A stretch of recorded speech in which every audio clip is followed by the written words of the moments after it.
No, buenas noches en nombre del Ateneo, el Ateneo Científico y Cultural de Palma del Río, que es una tribuna de la cultura. Queremos expresar siempre nuestro agradecimiento a las firmas que hacen posible el que estemos reunidos esta noche aquí, concretamente desde el Ayuntamiento de Palma del Río, Espectáculo al Andaluz, Arcro, también Cosipal 2000 y COARE. Hoy es una noche muy especial, no solamente por lo que estáis viendo, como están ustedes escuchando perfectamente. Es muy especial porque el libro que se va a presentar esta noche lo hacemos en una fecha emblemática de nuestra historia reciente. Tal día como mañana, hace 5 años, fuimos confinados por la pandemia. Y precisamente en el transcurso de la pandemia pusimos en esta ciudad 2 proyectos en marcha.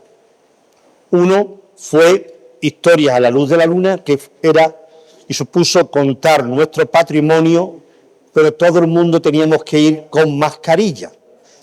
Y el segundo fue poner en marcha el Ateneo Científico y Cultural, que lo hicimos también el año de la pandemia, y las 20 personas que nos reunimos en Alhóndiga, todos tuvimos que llevar la obligatoria mascarilla para poder realizar la presentación. ¿Y por qué os cuento eso?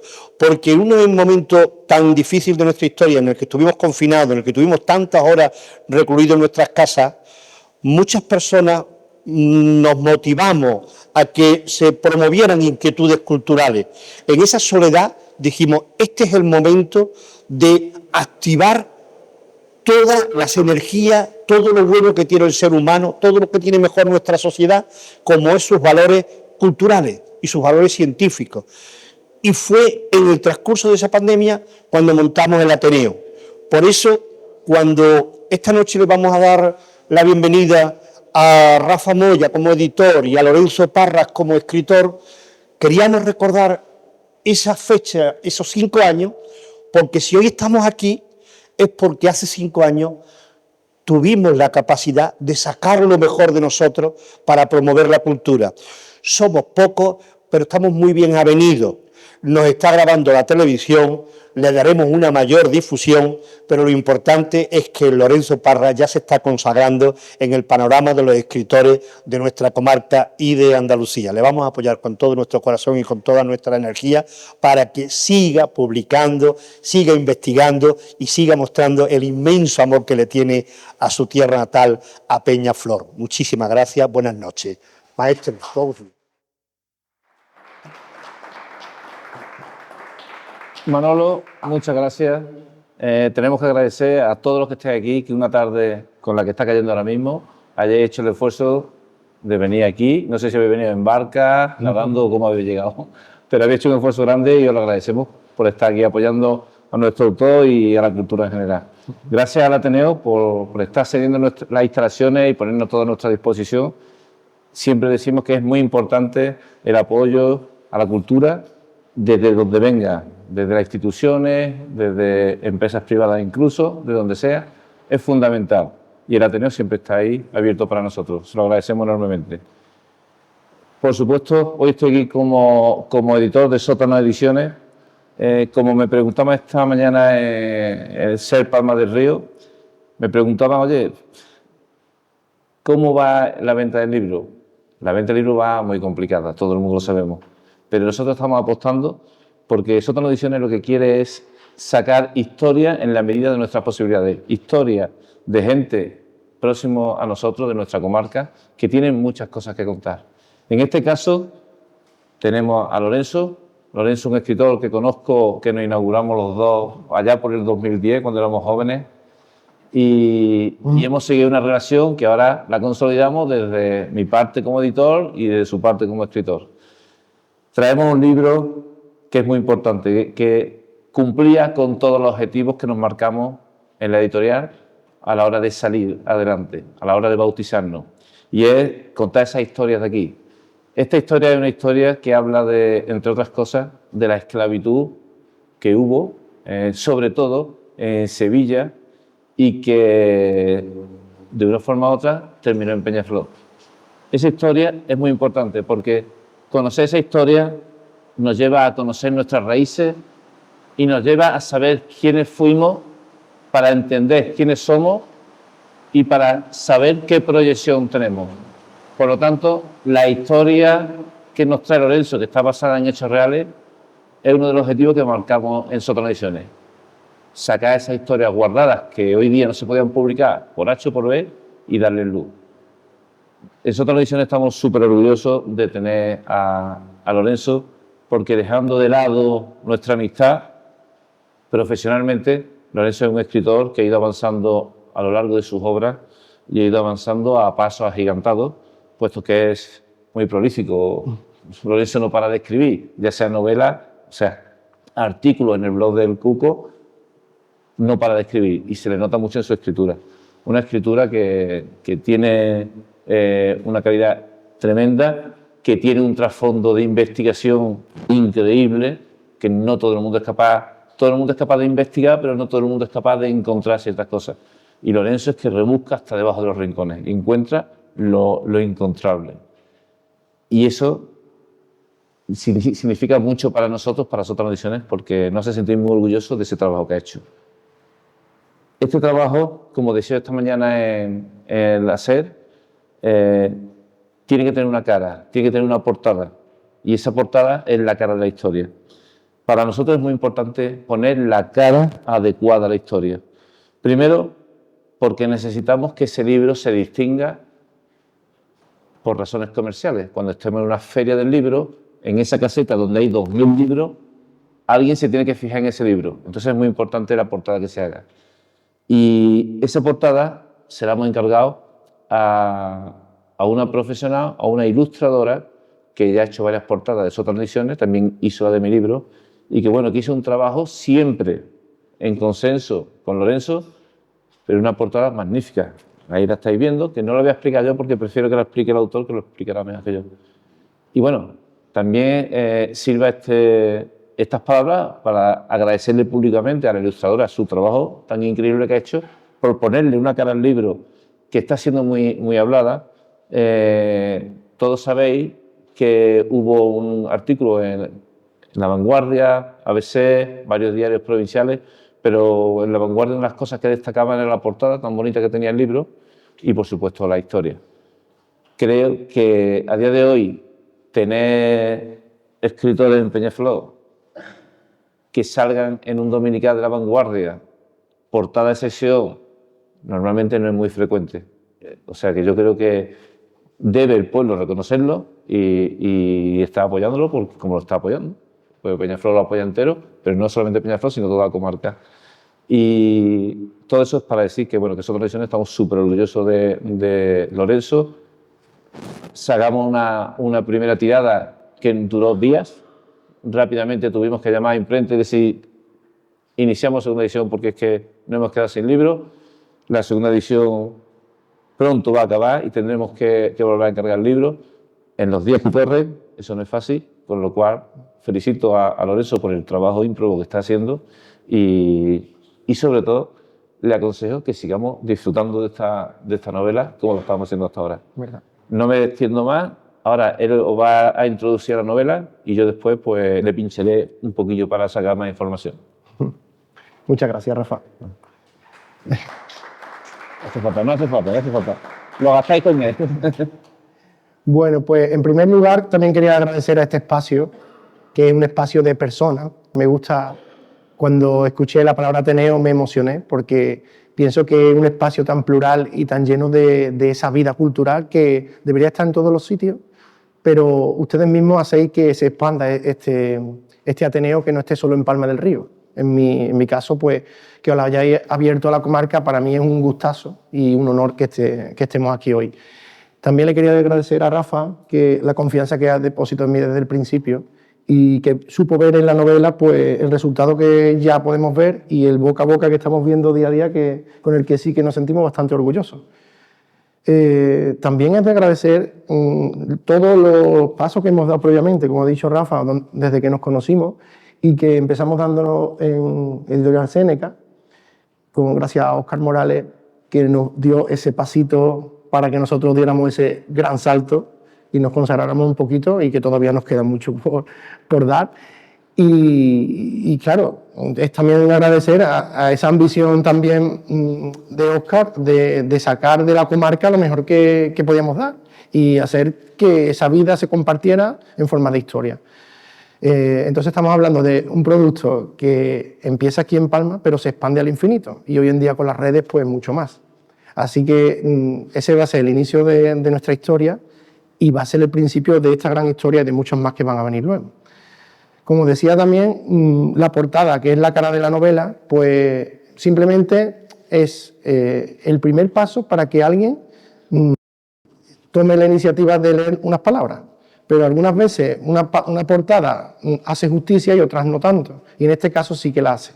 Quería empezar por ahí porque Josefina, cuando, bueno, decimos un poquito, Josefina Ilu, que es su cuenta... Josefina, su nombre profesional es Josefina Ilu. Josefina Ilu en las redes, pues desde el primer momento que contactamos, pues empezó a hablar conmigo de cuál era la idea de la novela.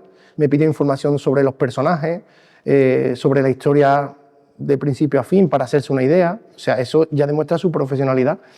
Y a la hora de crear la portada, pues quiso guardar esa esencia, que muy pocos artistas lo consiguen, guardar esa esencia solo en una imagen. O sea, es como resumir, no solo en una sinopsis, sino en la portada, en una sola imagen, toda una historia.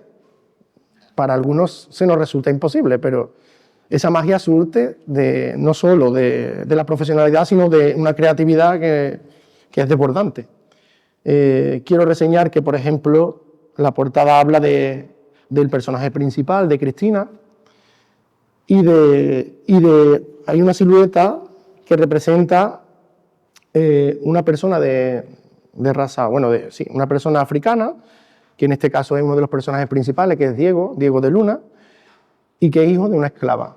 Ese será uno del principio de nuestra novela y que nos introducirá en el siglo XVII, que es donde se va a desarrollar gran parte de la historia.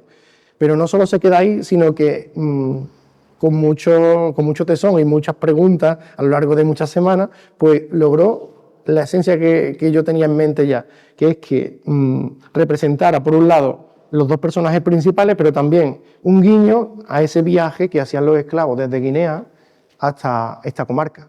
Y ahora hablaremos un poquito más de cómo es la realidad que vivían esos esclavos en esa sociedad. Y no podía faltar, pues, la flor, la famosa flor del título, que no es solo un título, sino que es el hilo conductor de toda la historia, que no es otra que la flor del hibisco. Es una flor que es de origen guineano, igual que nuestra esclava, amarilla, y que no solo representa lo que es una flor en sí, sino las propiedades medicinales que se utilizaban entonces para curar muchos de los males, y que nuestra protagonista, que es Marilla, lo utilizó en ese siglo, por ejemplo, para intervenir en la curación milagrosa de una persona que existió en la realidad, y que trato ahí como en un capítulo que se llama El milagro de Juan Montero. ¿De dónde surge esta historia? Pues esta historia surge, como todas las grandes historias, surgen de forma casual, de forma que la historia es la que te encuentra a ti. Y es que en 2019, como contaba esta mañana en la radio, estaba un día investigando dentro del archivo parroquial y digitalizando esa gran riqueza que tenemos allí, que empieza al final del siglo XVI, y ya iba a ir por el siglo XVII cuando encontré el bautismo de una esclava adulta que se llamaba Marilla y es bautizada como María. Y la bautiza quien es su amo, por entonces, Sebastián Bravo de la Peña. Sebastián Bravo era un familiar del Santo Oficio, o digamos así, era un personaje relevante de la sociedad de Peñaflor y de la comarca, que trabajaba, pues también tenía una misión para la Santa Inquisición. Y ese personaje, como otros personajes relevantes de la sociedad, se servía de la esclavitud como también, no solo como mano de obra o como ayudante, sino como símbolo de estatus social. Los religiosos, las personas pudientes, las personas más relevantes utilizaban el tener esclavos para demostrar su poderío económico.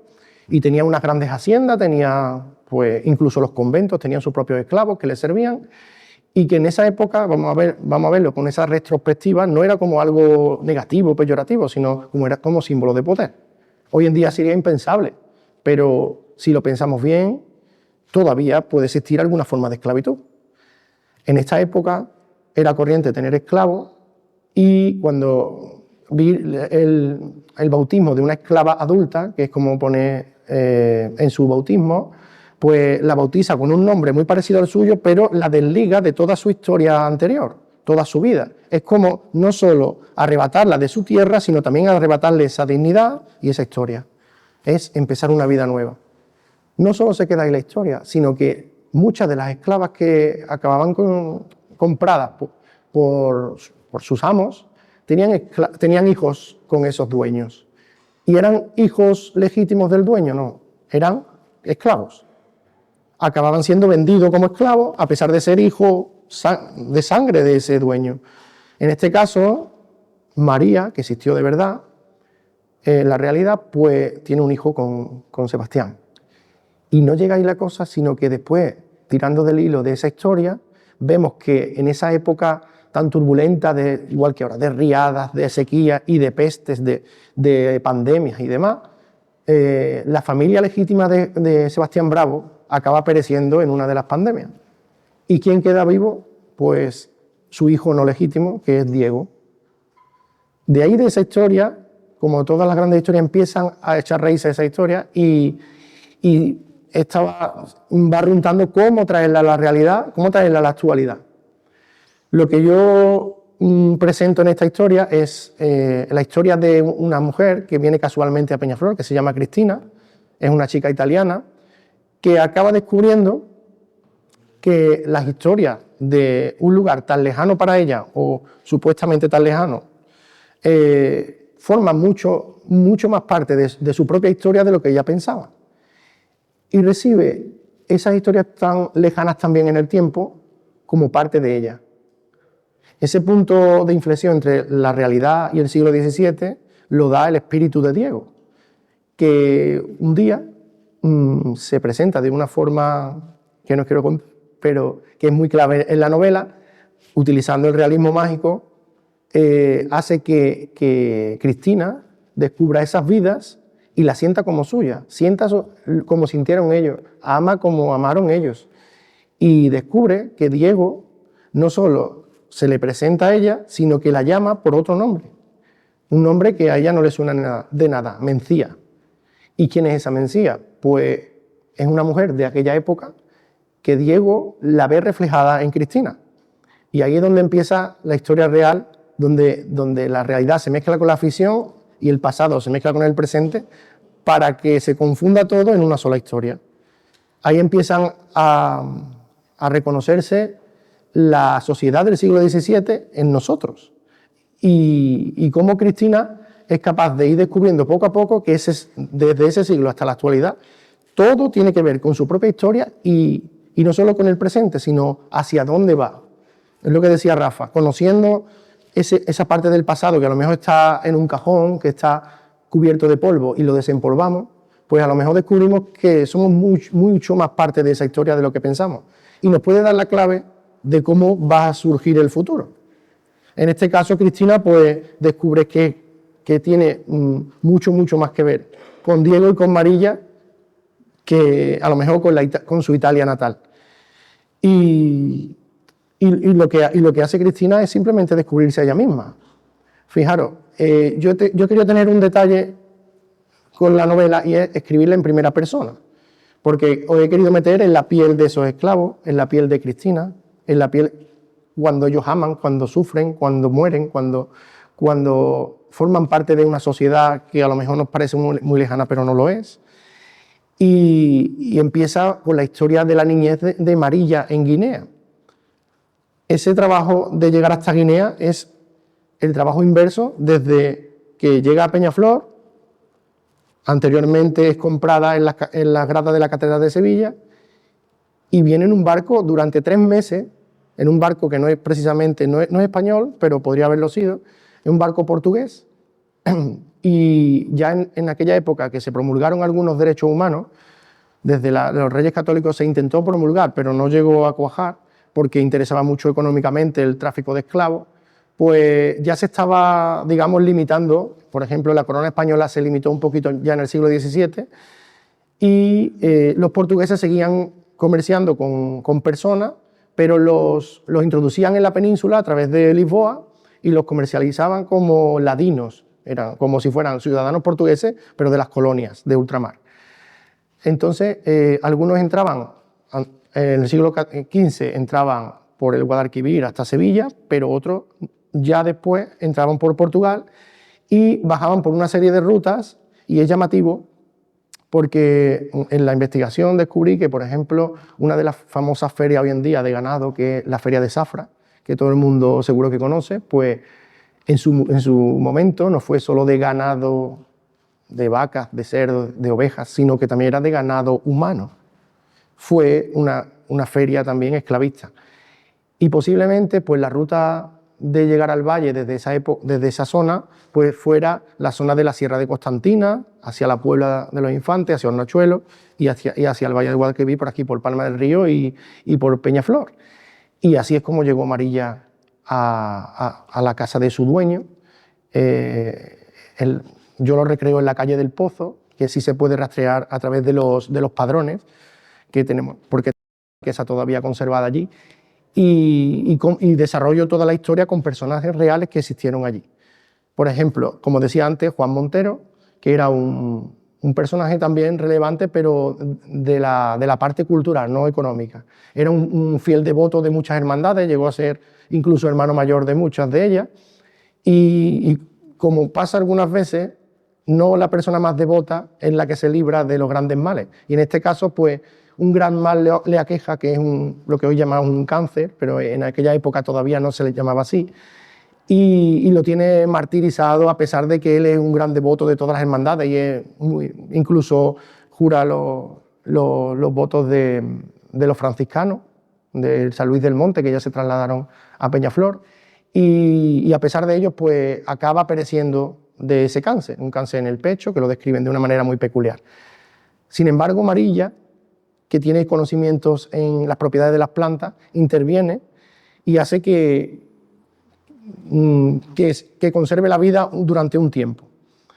Ese capítulo es muy emotivo porque ahí descubren la sociedad, que eran tan crueles también con las personas de color, las personas esclavas y las personas que eran apartados de la sociedad, pues descubre que Marilla, a pesar de todo, quiere formar parte de la sociedad y ayuda a ese hombre como si fuera su hermano y le da todo lo que ella puede darle para que sobreviva, y cambia totalmente su historia.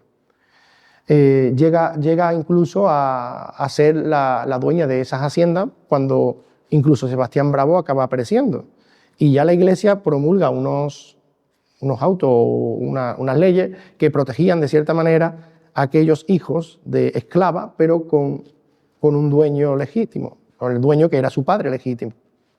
Entonces, al final, ese hijo tiene el derecho de heredar todo. ¿Qué pasa? Pues que pasa de ser una esclava a ser una gran hacendada, una persona pudiente. Y entonces, cuando se desarrolla en la sociedad y ese niño que se convierte en adulto pasa a ser una parte importante de esa sociedad y pasa a poder versarse, poder estudiar, y en este caso estudia en una cátedra de gramática de los franciscanos, que también existió, y que también se desarrolla pues, en el sentido amplio de la sociedad. Se enamora en Peñaflor, se desarrolla, y es donde la historia continúa, y ahí es donde está la clave de Marilla y Mencía y todo lo que va a ocurrir en la historia. No sé, Rafa, es que es mucho contar, pero... A mí me gustaría también que contase, como contaste en la presentación de Peñaflor, por ejemplo, algo muy curioso como el Ori. Ajá. ¿Qué es el Ori? Sí, sí. A la hora de documentarse, que para mí es una gozada, porque me encanta la historia, pues me tengo que meter en el papel totalmente dentro de la vida de esa persona. Y lo mejor para recrearlo es irte a la sociedad, irte a la época y pensar como ellos pensaban. Entonces, una de las cosas que no es que solo llame la atención, sino que va a marcar mucho es la religiosidad de esa persona.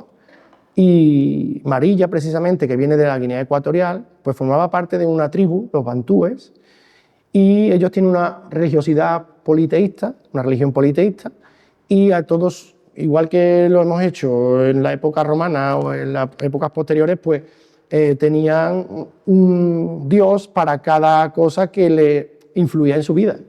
En este caso, pues tenían los orishas le llamaban a sus dioses, y los orishas, pues el orisha del mal de ojo, el orisha de las tormentas, y se encomendaban a ellos para cualquier mal que le aquejaba. Pero tenían una cosa esencial que era el alma. El alma para ellos era tan importante que le podías quitar cualquier cosa, menos eso que nadie te podía arrebatar, que era el alma. Y ellos le llamaban el ori. Entonces, cuando en la historia se presenta Diego a Cristina, se le presenta en su esencia, en su alma, en su ori. Y desde ahí le reconoce. No le reconoce físicamente, reconoce su alma. A través del tiempo, a través del espacio, se reconocen las almas. Y eso es una parte de la historia muy bonita, porque le va a dar pie a que dos almas que se conocen, por mucho que pase el tiempo, se van a reconocer. Por mucho que haya espacio entre ellas, se van a reconocer. Es como la historia del hilo rojo. Por mucho que haya distancia entre unos y otros, al final el destino va a querer jugar de una manera para que nos encontremos esas almas. Ya muchos de nosotros conocemos alguna historia de ahí que nos ha influido en esta historia. Y entonces, pues el ori va a formar una gran parte importante de la historia de Marilla y la historia de Cristina, porque los va a unir a nivel del alma, a nivel del ori. Sí. Otra curiosidad que tengo es que cuando se escribe una novela, los escenarios son fundamentales para desarrollar esa historia. Y bueno, Lorenzo, siempre sus 3 novelas, los escenarios vuelve siempre a Peñaflor. Y más que a Peñaflor, concretamente a la iglesia de Peñaflor, que tengo entendido que se le ha llamado incluso la Catedral de la Vega, porque es un edificio muy sobresaliente comparado con otros edificios religiosos de la comarca. ¿Y nos podría explicar también un poquillo cómo interviene la iglesia de Peñaflor? El templo es la iglesia con mayúscula.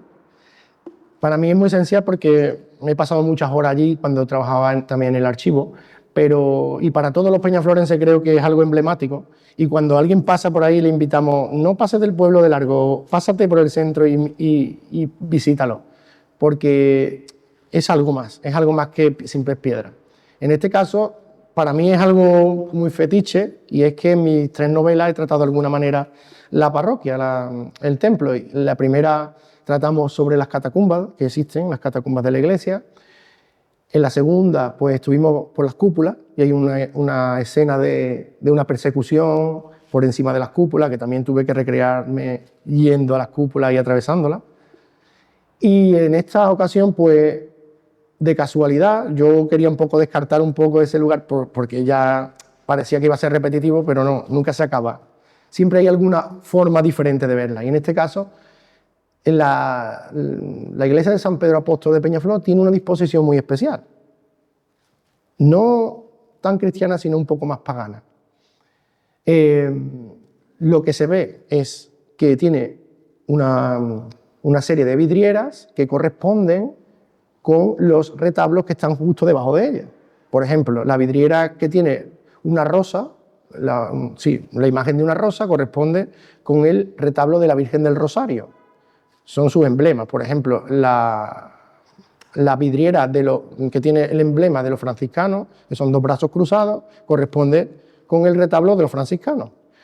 Pero hoy en día no es así, ¿vale? Cuando se ideó, sí iban y correspondían así, pero hoy en día en la vidriera de la Rosa no está sobre la Virgen del Rosario, porque se cambió de sitio durante la Guerra Civil o anteriormente, un poquito antes, en el año 30, y se puso en el Sagrario, porque hoy en día pues, es uno de los bienes muebles más importantes de la iglesia, porque es de estilo barroco y demás. Pero tiene algo más, y es que cuando estaba haciendo la investigación, algunas veces surgen estas historias que no te quieres creer y que me gusta pensar que han llegado a mí porque tienen que serlo. Y es que si vas recorriendo todas las vidrieras, tienen una correspondencia mucho más esencial, mucho más especial que lo que se puede ver a simple vista. Y es que si nos ponemos en el coro, tienen un rosetón, ¿vale? Y en ese rosetón, que es una vidriera, representa una corona, ¿vale? Coro, corona. Y ese coro, y esa vidriera del coro, si nos ponemos desde allí y vamos recorriendo todas las vidrieras, pues hace un camino iniciático.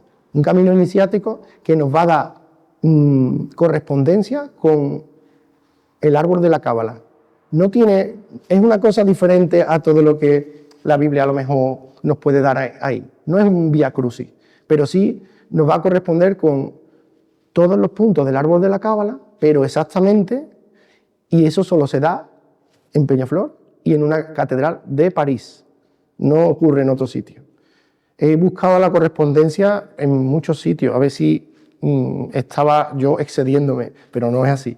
Se corresponde exactamente, y cada una de las correspondencias de los céfirot del árbol de la Cábala va acabando en una de las vidrieras de la iglesia y corresponde con el color y la forma que tiene, incluso con una de las frases del Padre Nuestro en cada una de las vidrieras, hasta que llega al altar mayor, que está San Pedro en cátedra, y arriba terminaría con la palabra amén. Uno por uno, los vidrieras representan las frases del Padre Nuestro y además uno de los céfiros de la Cábala. Entonces, cuando descubres eso, no solo te emociona, sino que te da un cierto temor, porque dices, ¿por qué llevo eso aquí? ¿Por qué está eso de esa manera puesto ahí? ¿Y por qué la realidad es más increíble que la propia ficción? Pues, por lo que decía antes, algunas historias deben de contarse, deben llegar. Y yo creo que algunas veces nos encuentran la historia a nosotros, los libros nos encuentran a nosotros. Y en este caso, pues, a partir de que lo leáis, seguro que os va a pasar como a muchos lectores que con el boca a boca me animan a seguir también. Y es que ya no ven más la iglesia como la han visto hasta ahora. Lo han visto más allá, han visto ese otro recorrido, que he querido también representar en el epílogo. Cualquier día que tengáis un momentito, os paséis y comprobéis. Son misterios de la vida, pero que tienen su explicación. El sacerdote que vivió el terremoto de Lisboa y que después participó en la reconstrucción, pues cada vez que se iba el arquitecto de la diócesis, pues al volver descubría que la iglesia estaba reconstruida mucho más allá de lo que había en los planos, con el propio dinero del sacerdote. Algo muy significativo y muy raro, y habla mucho de la personalidad de ese sacerdote, pero no habla de dónde salieron esos fondos ni cuál era la intención. Y él era uno de los artífices seguramente de esa vidriera y esa disposición. Entonces es un misterio que hay que vivirlo, que hay que verlo y que hay que comprobar, porque a lo mejor puede ser que descubramos algunas respuestas que todavía están por descubrir. Es bonito coger un libro y encontrarte en una novela mucha información, que la tienes a mano, que la puedes contrastar, que la puedes comprobar, que la puedes palpar. Eso no es fácil y en este caso con Lorenzo lo ha conseguido, y mucha gente, como él dice, ya ve la iglesia e incluso Peñaflor lo ve de otra forma. Los trabajos de investigación no son fáciles, no son cómodos. Muchas veces investigar te encuentras con muchísimas trabas que no te dejan acceder a esa información. Administraciones que lo ven un poco, que quieren tener esa documentación guardada, no sé por qué, y tenemos esa cultura. En cambio, yo estuve participando en una jornada donde vino un escritor alemán y decía que en Alemania, por ley, si un escritor solicitaba información, se la tenían que dar, sí o sí. Esperemos que algún día llegue a España también, porque eso se abrirá un mundo de posibilidades para escribir sobre muchas cosas. En este caso a mí me sorprendió mucho que Lorenzo hace una investigación a la inversa, al contrario que yo hago las mías. Él encuentra el hilo y empieza a tirar, y empieza a retroceder en el tiempo, o sea, justo al contrario. Y me maravilla su capacidad para buscar esa información y desarrollar una historia como la que ha desarrollado. Eso es algo muy meritorio, te lo digo desde el punto de vista de escritor, porque sé el trabajo que cuesta y eso me ha llamado muchísimo la atención. Bueno, pues hemos presentado la novela. Si alguien tiene alguna duda o algo, ahora es el momento de saciarla. Yo tengo una pregunta. Pero que no sea muy difícil, ¿eh? Antes apuntabas, Lorenzo, que escribiendo una flor para Cristina, ves quizás... Ay, perdón, gracias. Apuntabas antes que escribiendo una flor para Cristina ves quizás una segunda parte, una tercera... o no. Supongo que te habrán hecho esta pregunta 1000 veces, pero mientras escribías una flor para Cristina, ¿ya paralelizabas esas siguientes historias? ¿Ya veías el después de esto va a haber más? A ver, va a haber más de otros, Tiene que de haber otros más. temas. A ver, los temas, es verdad, muchas gracias por la pregunta. Todas las historias pueden enraizar y enramar, como digo yo, por infinitos sitios. Pero en algún momento tienes que decidir acoto. Es verdad que me han surgido historias y he comentado a Rafa que hay capítulos sin poner en el libro que a lo mejor no son tan relevantes en la historia, pero son igual de satisfactorios. Y es que es infinito, es una historia que podría ser infinita. A mí me gusta decir que Una flor para Cristina es una historia de historias.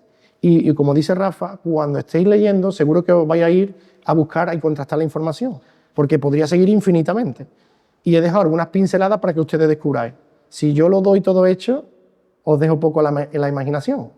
Desde el principio hasta el final vais a tener muchas referencias para que busquéis, para que os instruyáis en cierta manera, para que descubráis ustedes un poquito más de la historia y de otras historias, pero que van a ir surgiendo como surge en la sociedad, cómo se entrecruzan las vidas, cómo llegan unas a las otras y después vuelven a separarse.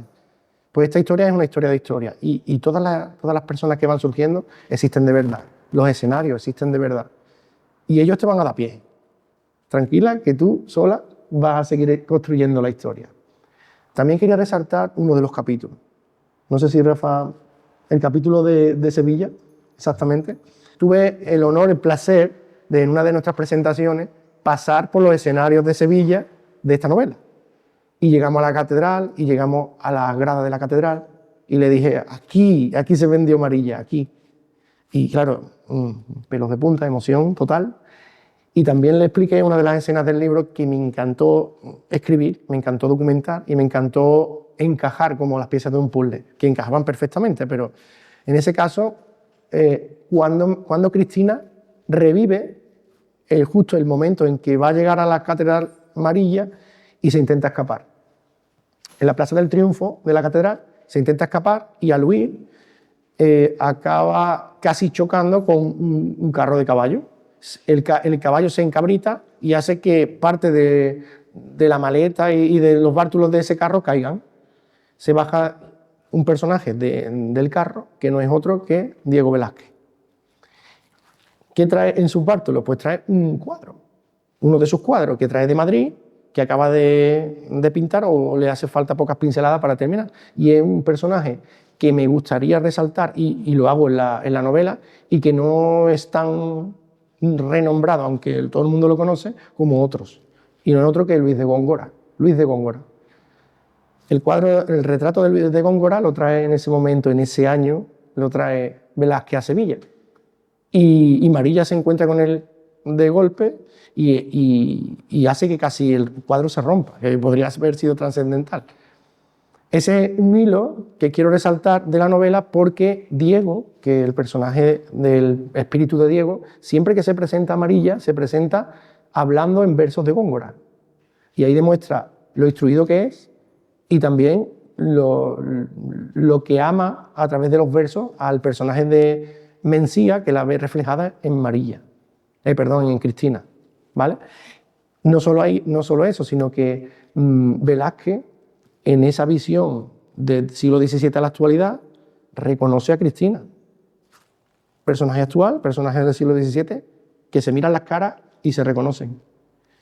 Y Cristina le habla directamente con su nombre y dice, pues no me reconozco tan renombrado como para que una dama como usted me reconozca, ni sepa de este cuadro que acabo de pintar y a nadie se lo he enseñado.